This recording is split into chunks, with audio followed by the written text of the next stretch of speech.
Cerita ini adalah mengisahkan seorang laki bernama Rahmat. Tapi aku bingung mau dikasih judul apa dengan cerita ini. Inilah kisah seorang laki-laki bernama Rahmat. "Namamu siapa?" tanyaku. "Rahmat Wijaya," jawab lelaki di sebelahku. "Asalmu mana?" tanyaku lagi.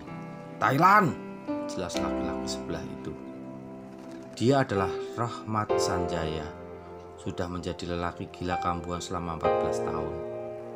Pernah dihukum oleh masyarakat Bali dengan cambuk karena dia pernah mengaku dialah temannya Amrozi yang ngebom bom Bali.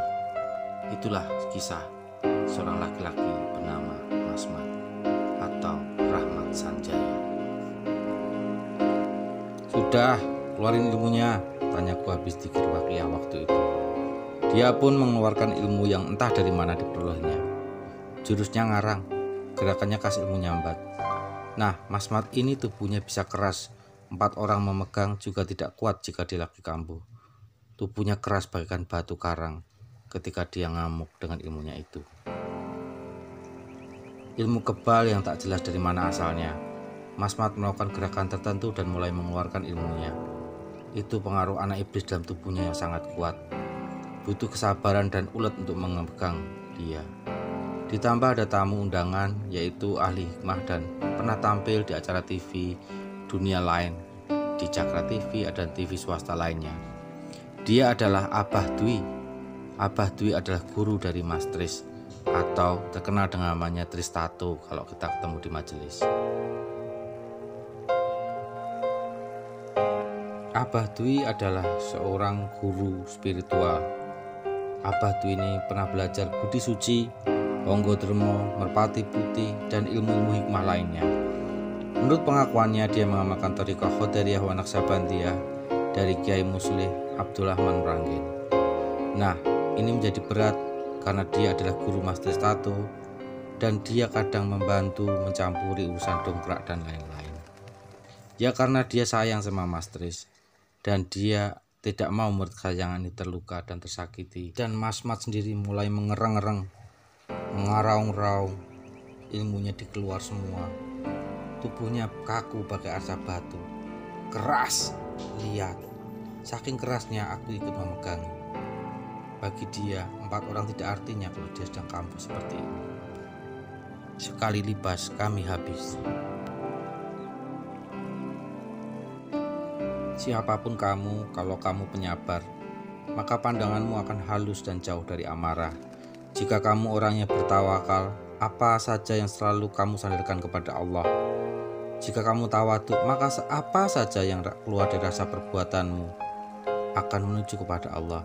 Jika kamu iman kepada hari akhir, maka apapun yang keluar dari dirimu kamu lakukan dengan kehati-hatian. Kamu takut semua ucapan dan tulisanmu akan menyakiti orang lain. Dan itu adalah sebaik-baiknya tawakal. Bukan sorban yang membuatmu masuk surga, bukan jabatan yang membuatmu masuk neraka, tapi bagaimana hidup yang bagai mimpi ini membuatmu sadar. Rumah kita bukan di sini. Rumah kita adalah surga tempat kita kembali.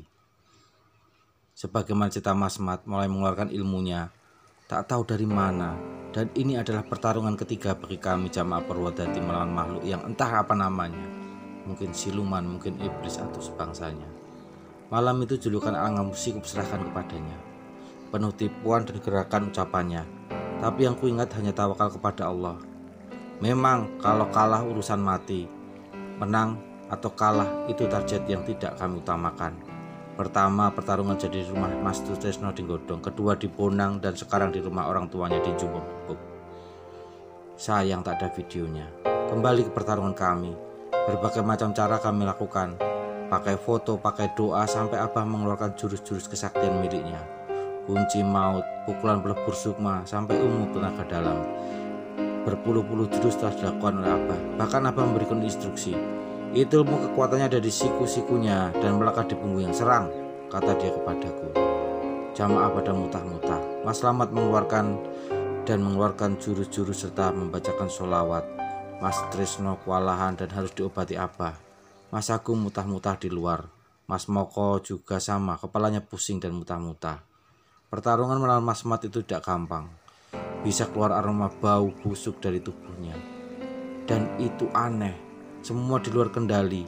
Dan dia melakukan gerakan itu seolah ada menggerakkan dan menguasai tubuhnya saat itu. Itulah kisah Mas Mat. Dan perlawanan Mas Mat semakin sengit kepada kami. Yang kuingat kalau sampai emosi dengan makhluk ini, jelas kalah dan keteteran. Abah mulai kelelahan dan ku amati dia setengah hati membantu keluarga ini. Mungkin karena dia tahu keluarga ini, Abah Dwi masih saudara. Cuman kulihat dia tak cocok dengan Bapak Mas Mat karena hobinya mencampur ilmu Islam dan kejawen. Meski mengaku mengamalkan ilmu tarikat TKN, kata Abah Dwi, dia bohong karena tak pernah ketemu di tempat mereka mengaji.